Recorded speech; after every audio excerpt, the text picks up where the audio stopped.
우리가 마음의 뿌림을 받아 악한 양심으로부터 벗어나고 몸은 맑은 물로 씻음을 받았으니 참마음과 온전한 믿음으로 하나님께 나아가자.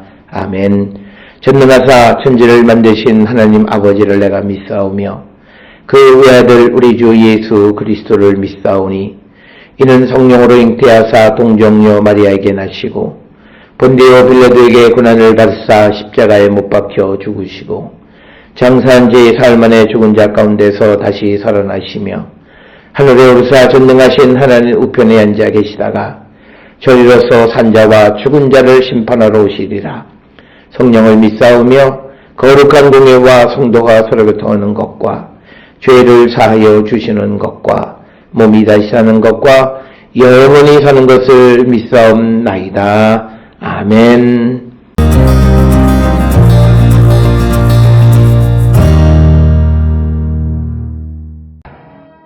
그때 이스라엘 사람들이 기드온에게 이르되 당신이 우리를 미디안의 손에서 구원하셨으니 당신과 당신의 아들과 당신의 손자가 우리를 다스리소서 하는지라. 기드온이 그들에게 이르되 내가 너희를 다스리지 아니하겠고 나의 아들도 너희를 다스리지 아니할 것이요 여호와께서 너희를 다스리시리라 하니라.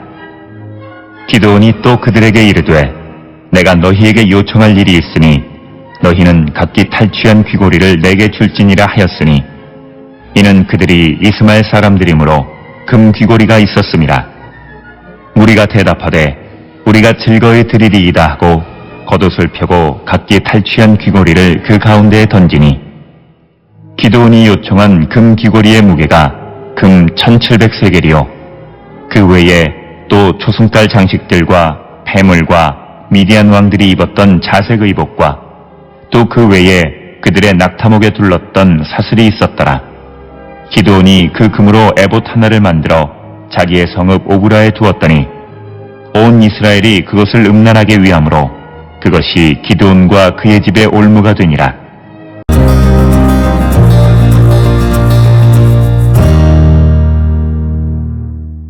오늘 우리가 함께 읽은 사사기 8장 22절부터 27절까지에서는 이제 기드온이 만든 에봇이 기드온과 그의 집에 큰 걸림돌, 올무가 되어지는 것에 관한 이야기가 오늘 우리가 함께 읽은 사사기 8장 22절부터 27절까지의 말씀이 되겠습니다. 특별히 사사기 8장 22절부터 35절까지에서는 미디안과의 전쟁에서 승리한 기드온에게 이스라엘의 왕이 되어줄 것을 요구하는 그런 내용이 기록이 되어져 있습니다. 그러나 이런 백성의 요구에 대해서 기드온은 거부 의사를 분명히 밝히면서 이스라엘의 통치자는 오직 여호와 하나님 한 분뿐이시다라고 하는 그런 입장을 견지하고 있고, 이것은 후에 사무엘상 8장 7절에서 사무엘에게 왕을 요구하는 백성들에 대해서 하나님께서 말씀하시기를 백성이 내게 한 말을 다 들으라. 그들이 너를 버림이 아니요 나를 버려 자기들의 왕이 되지 못하게 함이니라 라고 하는 그런 말씀처럼 이스라엘의 왕이 세워진다라고 하는 것은 여호와께서 이스라엘의 왕이시다라고 하는 하나님의 통치권을 거부하는 것과 같은 것이다 라고 하는 그런 이유로 기드온은 왕이 되어 달라고 하는 백성의 요구에 거절했습니다. 고대 이스라엘의 전통적인 왕권은 이스라엘은 하나님의 통치를 받고 왕은 단지 하나님의 대리자에 지나지 않는다라고 하는 이런 생각을 가지고 있었고, 이것은 단순히 이스라엘뿐만이 아니라 고대 근동 여러 지역에서 보편적으로 발견되어지는 왕권 사상이다, 이렇게 말씀을 드릴 수 있습니다. 따라서 오늘 주시는 본문의 22절, 23절에서 기드온은 백성들의 요구를 거절하고 하나님의 그 대리인인 자신이 결코 이스라엘의 통치자, 하나님의 위치에 설 수 없다라고 하는 것을 분명히 밝힘으로써 자기 임무의 경계, 역할의 한계가 어디까지인가를 분명히 알았던 그런 사람이었습니다. 오늘 주시는 22절에 보면 그때의 이스라엘 사람들이 기드온에게 이르되 당신이 우리를 미디안의 손에서 구원하셨으니 당신과 당신의 아들과 당신의 손자가 우리를 다스리소서 하는지라. 즉 뭐냐면 전쟁에서 승리를 가져다 주었기 때문에 기드온 보고 왕이 되어달라고 하는 거죠. 그런데 우리가 여기서 기억하셔야 되는 것은 이스라엘의 왕을 세우는 것은 하나님이 선택해서 세우시는 거예요. 즉 이 본문의 말씀이 이스라엘 백성들이 기드온이 전쟁에서 승리를 가져다 줬기 때문에 우리의 왕이 되어달라고 하는 그런 요구가 아니라 하나님께서 이스라엘 백성들에게 기드온을 왕으로 세우라라고 하는 그런 하나님의 말씀을 듣고 이 기드온에게 왕이 되어달라고 했다면 그것은 정당한 요구이겠습니다만 그것이 아니라 이스라엘 백성들이 기드온이 주는 승리 때문에 기드온 그리고 기드온의 아들 그리고 당신의 손자가 우리를 다스려 달라라고 하는 아주 전적으로 인간적인 기준과 판단에 의해서 왕이 되어 달라라고 하는 이 요구에 대해서 기드온이 거절했다라고 하는 것입니다. 그래서 23절에 기드온이 그들에게 이르되 내가 너희를 다스리지 아니하겠고 나의 아들도 너희를 다스리지 아니할 것이요 여호와께서 너희를 다스리시리라 하니라. 즉 이스라엘을 다스리는 왕은 여호와 하나님이시다라고 하는 것을 분명하게 말하고 있는 것으로서 오늘 우리가 세상을 살아가며 하나님으로부터 예수 그리스도로부터 복음을 전하는 사명을 받은 사도로서의 역할을 감당할 때 우리는 우리의 경계와 한계를 분명히 지키는 자, 우리의 신분이 무엇인가를 분명히 우리가 그 경계를 넘어서지 않는 자가 되어야 한다라고 하는 것. 이것을 오늘 우리에게 가르쳐 주십니다.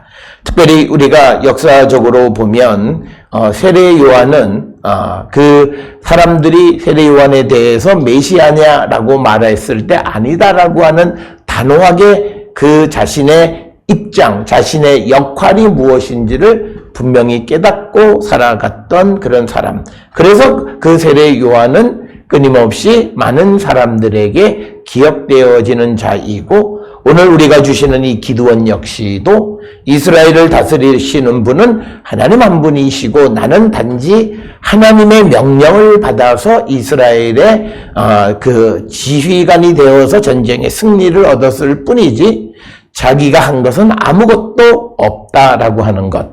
하나님의 전적인 능력 안에서 되어진 것이다 라고 하는 분명한 고백이 오늘 주시는 22절, 23절의 말씀이 되겠고 오늘 우리가 주시는 이 본문의 말씀을 따라서 우리가 하는 일들이 우리가 생각했던 것 이상으로 잘 되어졌을 때 우리도 이런 요구에 우리 자신을 지켜갈 수 있는 그런 자들이 되어야 함을 우리에게 강조하는 그런 말씀이 되겠습니다.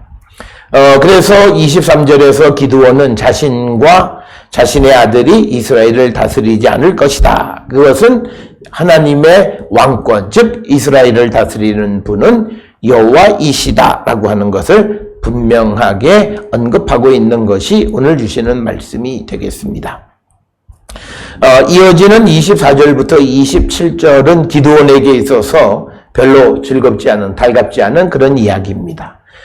기드온이 백성들에게 이르되 내가 너희에게 요청할 일이 있으니 너희는 각기 탈취한 귀걸이를 내게 줄지니라 하였으니 이는 그들이 이스마엘 사람들이므로 금 귀걸이가 있었습니다. 무리가 대답하되 우리가 즐거이 드리리이다 하고 겉옷을 펴고 각기 탈취한 귀걸이를 그 가운데에 던지니 기드온이 요청한 금 귀걸이의 무게가 금 1700세겔이요 그 외에 초승달 장식과 폐물과 미디안 왕들이 입었던 자색 의복과 또 그 외에 그들의 낙타 목에 둘렀던 사슬이 있었더라. 그러니까 온갖 금은 보화, 그러니까 즉 미디안으로부터 탈취한 그런 모든 것들을 이제 기드온의 요청에 의해서 백성들이 믿고 그것을 다 그에게 주었다라고 하는 것입니다. 대략적으로 1700세겔 정도 되면 약 한 19kg 정도 되는 굉장히 많은 양의 금입니다. 그런데 오늘 주시는 이제 27절에서 기드온이 그 금으로 에봇 하나를 만들어 자기의 성읍 오브라에 두었더니 온 이스라엘이 그것을 음란하게 위함으로 그것이 기드온과 그의 집에 올무가 되니라 라고 하는 겁니다.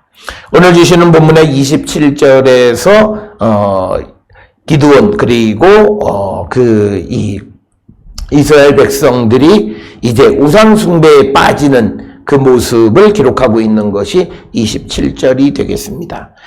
오늘 주시는 본문에서 기드온이 이제 에봇을 만들고 그것을 오브라에 있는 그 자기의 성읍에 둔 것은 우리가 잘 아는 대로 출애굽기 20장 4절에 기록된 10계명에 아무 형상도 만들지 말라고 하는 그런 계명을 어겼을 뿐만 아니라 그것을 만들어 놓음으로 백성들이 음란하게 섬기게 되어서 결국 기드온이 백성들을 우상 숭배하는 자가 되게 부추긴 그런 꼴이 되었다라고 하는 것입니다. 따라서 그가 어떤 의도로 에봇을 만들었는가라고 하는 것에 대한 언급은 기록되어 있지 않지만 그러나 그가 만든 에봇이 결국은 기드온과 그 집에 큰 올무가 되었다라고 하는 것이 오늘 주시는 본문의 말씀입니다.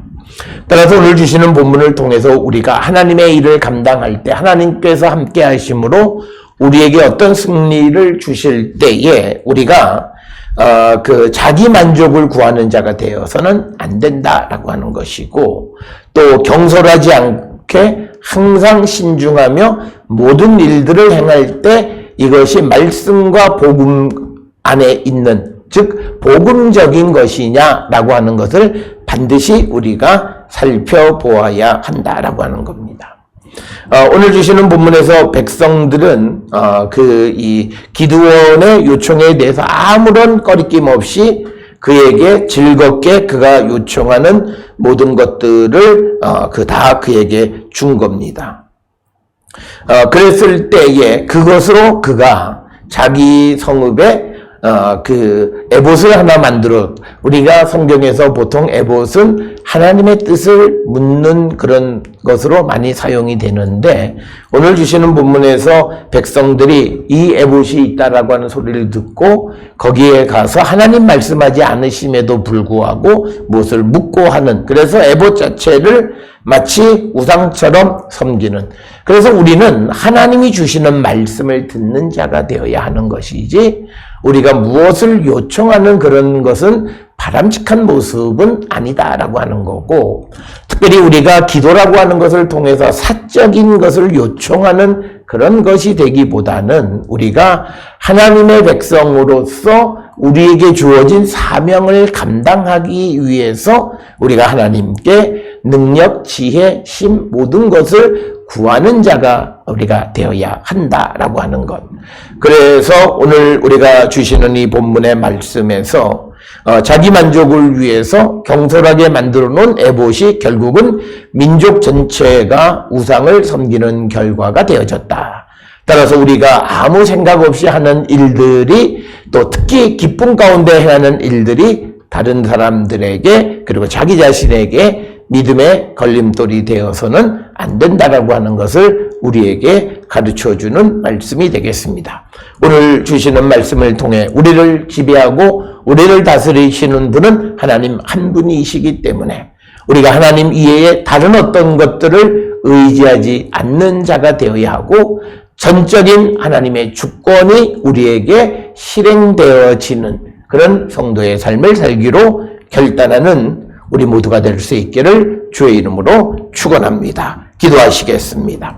사랑과 내가 충만하신 아버지 하나님, 하나님만을 의지하며 살아가는 자 되게 하여 주시옵고 하나님만이 우리를 전적으로 지배하고 통치하는 우리의 영원한 왕이 되어 주셔서 우리가 그 하나님만을 믿고 따르기를 결단하는 우리 모든 성도 되게 인도하여 주시옵소서. 예수님의 이름으로 기도드렸사옵나이다. 아멘.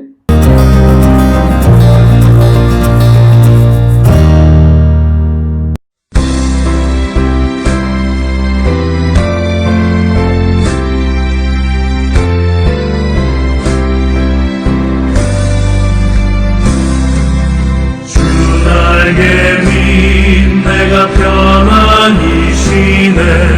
강 깊고 비바람 불어쳐도 아버지께서 날 지켜주시니 거기서 편안히 쉬리로다. 주 날개 민 평안하다. 그 사랑 그늘 자리요. 주 날개 민 되시는 영혼 영원히 거기서 살리. 주 날개 민 나의 피난처 되니 거기서 쉬기를 원하노라. 세상이 나를 위로치 못하나 거기서 평화를 누리리라. 주 날개 민 평안하다. 그 사랑 그늘 자리요. 주 날개 민 되시는 영혼 영원히 거기서 살리.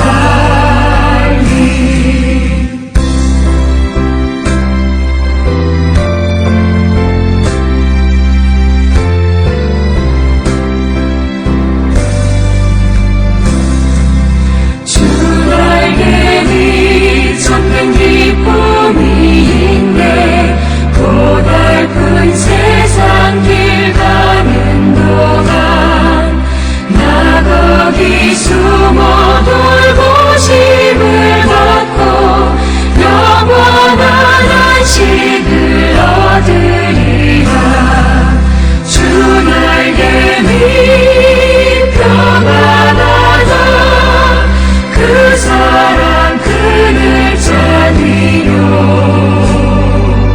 주 날개 민 되시는 영혼 영원히 거기서 살리.